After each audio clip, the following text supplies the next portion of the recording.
The next item of business is topical questions, and at question number 1, I call Annie Wells. Thank you, Presiding Officer. To ask the Scottish Government what its response is to the reports that over 1,200 women have been treated for female genital mutilation in Glasgow in the past 5 years. Minister Cook-Stewart. Thank you. Female genital mutilation, FGM, is an abhorrent practice and it has been illegal in Scotland since 1985. The figure stated in the Herald doesn't represent the number of women who have been subjected to FGM in Glasgow. It reflects the number of women with FGM who have received treatment in the area. These figures show that FGM remains a concerning reality for many women and girls in Scotland, and I'm glad that medical professionals recognise the symptoms or that the women have had the confidence to come forward and seek the medical attention that they need. We continue to work closely with stakeholders to implement the Female Mutilation Protection and Guidance Scotland Act, and this will strengthen the existing legislative framework to offer extra protection for women and girls who are at risk of FGM. Annie Wells. I thank the Minister for that response. The Female Genital Mutilation Act was passed unanimously by this Parliament 5 years ago. And I'm still dismayed that 5 years on it's still not in force and that these are the results we're seeing. In 5.5 years, 1,247 women and 57 defibrillation surgeries have been carried out. And there's already been 7 surgeries in the first half of this year. We are talking about real women and not statistics. So can the Minister tell them why the FGM Act has still not been implemented? Minister.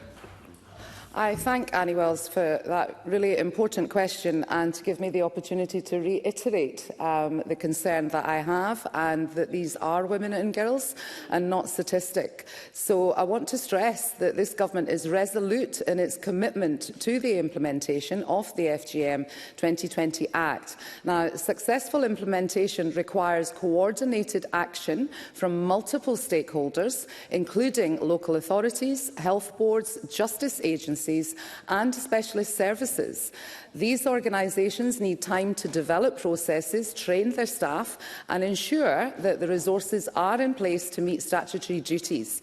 We are working closely with these partners to provide guidance and support so implementation is effective and sustainable. So whilst I want this Act to be implemented as soon as possible, we have to implement it in a way that is sustainable and it ensures that the Act can deliver the protections to women and girls without placing unmanageable pressure on those responsible for delivering. Annie Wells. Thank you, Presiding Officer, and I thank the Minister again for that answer. But, Presiding Officer, the Scottish Government had 5 years to implement it, so I'm afraid it's not good enough. On the day of the vote, the SNP Government Minister in charge said, "I am confident that if the Parliament votes to pass the bill today, we will be protecting more women and girls than we were yesterday." But, Presiding Officer, that hasn't happened. And who knows how many of these women may have avoided this traumatic experience if it had come into law already. So, Presiding Officer, I hope the Minister will commit today that the Act will be implemented as soon as possible and tell us what else the Government is doing to stop this barbaric practice once and for all. Minister. Thank you.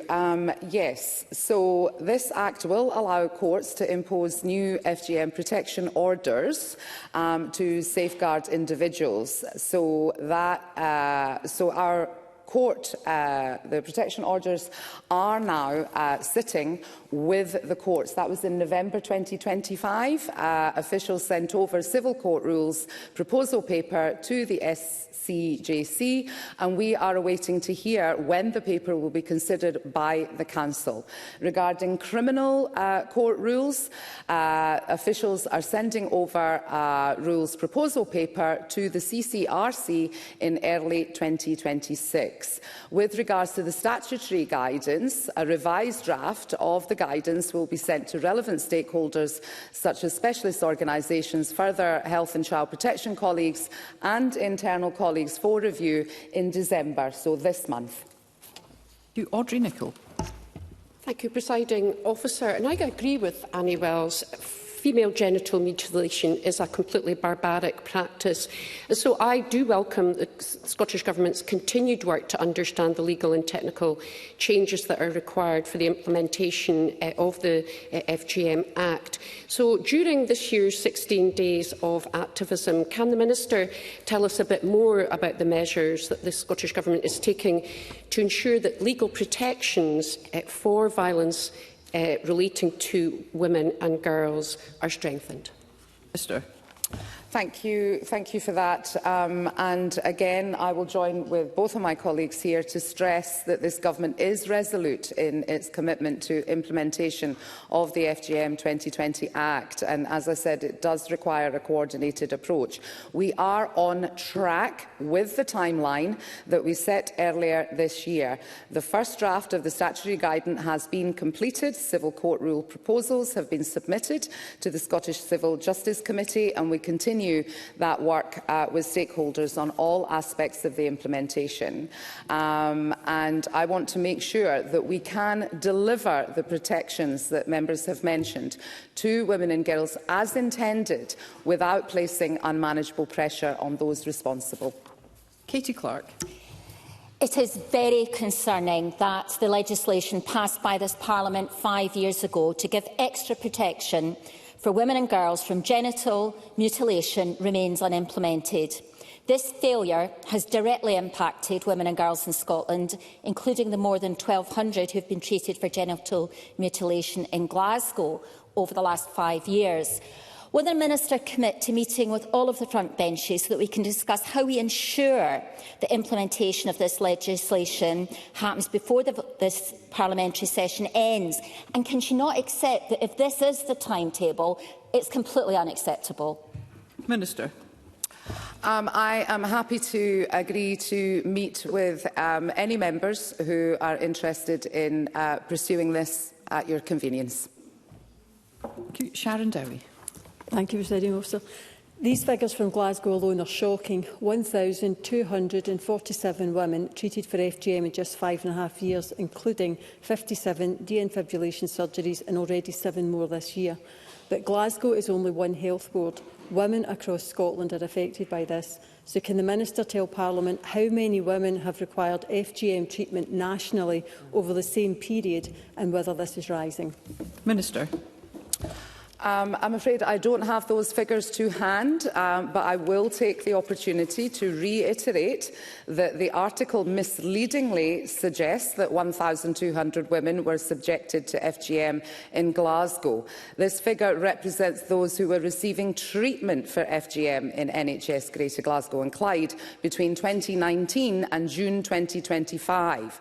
Now, FGM is illegal in this country, so it is highly possible that the procedure was performed overseas. Question number 2, Emma Harper. Thank you, Presiding Officer. To ask the Scottish Government what action it has taken in response to the National Timber Group entering administration. Minister Richard Lockhead. Ministers were very concerned to hear that the National Timber Group has gone into administration, particularly at this time of year, and my thoughts are firstly with the affected staff and their families. The administration resulted in the closure of 6 outlets and 164 redundancies in Scotland. This has happened as part of the wider administration of a UK business based in Sheffield. It's important to note that the administrators have said publicly that they are hopeful for finding a buyer for all or parts of the group, and of course the Scottish Government will stay close to any news of a buyer for the group. Meanwhile, the Scottish Government's Partnership Action for Continuing Employment team, known as PACE, is currently engaging with the administrators and affected employees to provide advice on skills and employability support. Emma Harper. Thank the Minister for that response. A total of 169 jobs have been lost in Scotland, including 7 in my region. A month before Christmas, 7 jobs may as well be 70 in comparing with the Central Belt. It has been reported to me that staff were not informed. Only the manager was emailed ahead of being told to leave the site. The locks were changed, with personal belongings still being left behind and the doors being locked, which is now being guarded by 24-hour security, and referral to PACE has has been cursory at best. The employees deserve better. Can the Minister say what discussions have taken place with the administrators about the future of the Newton Stewart and other sites? And will the Minister engage with the workforce representatives at the earliest opportunity to ensure that they are given support to help that appears to not be a priority for the administrators? Minister. I'm very concerned to hear about the reports from the workplaces outlined by the member, Emma Harper. I can assure her that discussions will be ongoing with the administrator and will feed that into the next set of discussions as she requests. Of course, I fully understand her concerns, and I just want to reassure that colleagues at PACE are working hard on this and are fully engaged with the administrator to offer support to former employees. So that is happening. And of course, individuals can also obtain support via the PACE website or dedicated helpline as well. And my understanding is that administrators are also in active discussion with potential buyers, as I said before. So there is a chance that the underlying companies that make up the National Timber Group can be saved. Emma Harper. Thanks again to the Minister for that response. I am pleased to hear that PACE are actively involved. The National Timber Group is the UK's largest independent timber distribution and processing group, a leading supplier to house builders, joiners and contractors. Does the Minister share my concerns for the potential wider impact on the supply chain and the construction industry here in Scotland? And will the Scottish Government engage to ensure that the business will work constructively and collaboratively on the next steps? Minister.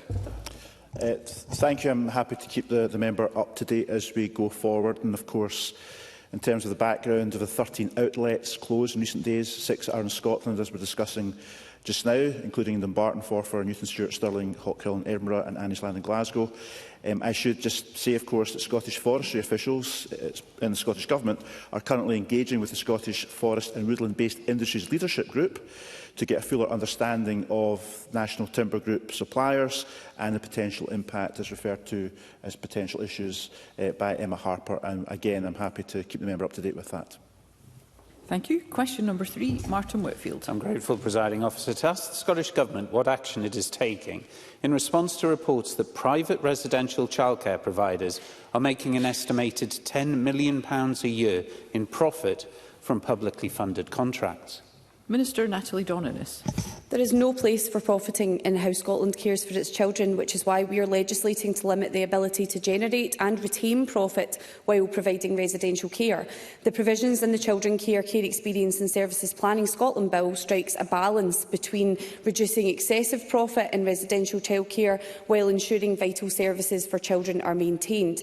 If passed by Parliament, the bill will further accelerate progress towards ensuring all children and young people receive the compassionate and considerate care that they need throughout their care journey so that they grow up loved, safe and respected. Martin Whitfield. Can I thank the Minister for that response? It was revealed last year that local authorities gave £200 million to private companies between 2020 and 2023 to provide residential care for children and young people. This money was being used to pay for senior executives' earnings of over £750,000 a year. Public money has been used to pay these earnings. Does the Minister believe that this was an appropriate use of taxpayers' money, and what action will she commit to today to address this? Minister. I think some of the figures highlighted in the report are shocking, but obviously we'll need to consider and look into those further. Actually, I think Mr Whitfield's question is very important, and equally so is the Commonweal report, in highlighting the concerns that have led to the provisions within the bill itself. There are a fair amount, now what I would say is I've had a fair amount of concern around the provisions in the bill, but we need to be really clear as to why we're doing this. There should be no profiteering from the care of children. Of course, it's very important that we understand the level of reinvestment and where that profit might be being spent appropriately. That's exactly why we're taking the steps to understand this picture more clearly with the aim of limiting excessive profits. Martin Whitfield. I welcome the Minister's considered approach to that answer, and she's right, because as the promise stated, there is no place for profiting in how Scotland cares for its children. We've known for years that this is an issue. Chief Executives' bonuses are being paid with public money, meant to support our most vulnerable children. So what does the Minister think that care-experienced children will think of this when they hear that good use of public money is going on these bonuses? Minister. I would imagine it would be in line with the comments I made in my previous response, that some of these figures are really disappointing if they are in fact the correct figures. As I said in my previous answer, that I think there is a fine balance to strike in terms of looking at that excessive profit, but equally understanding where that is being reinvested. As I say, I believe that the provisions that we are taking in the bill strike that balanced approach that will allow us in time to ensure that we are not seeing any excessive profit such as the member has alluded to. Thank you. Claire Adamson. Thank you, Presiding Officer. Can the Minister set out what the Scottish Government is doing to reduce the need for children to access residential care and what progress has been made? Minister. So through programmes such as the Whole Family Wellbeing Fund, we are working to provide better support for families and to reduce the need for children to go into care. And I see the outcomes of this work on a daily basis, whether that's been through my visits to, just to name a few, for example, to include them, to Circle Whole Family Support, to Open Kindergarten. And I've heard directly from families how important and transformative these services are, and therefore I am confident that we're moving in the right direction. Now, Children's Social Work statistics report that the proportion of children in care in July 24 was the lowest it had been since 2005, and of course there will always be a need for some children to go into care, but what we want to do is ensure that we are providing the maximum support as possible to families at the earliest point in time.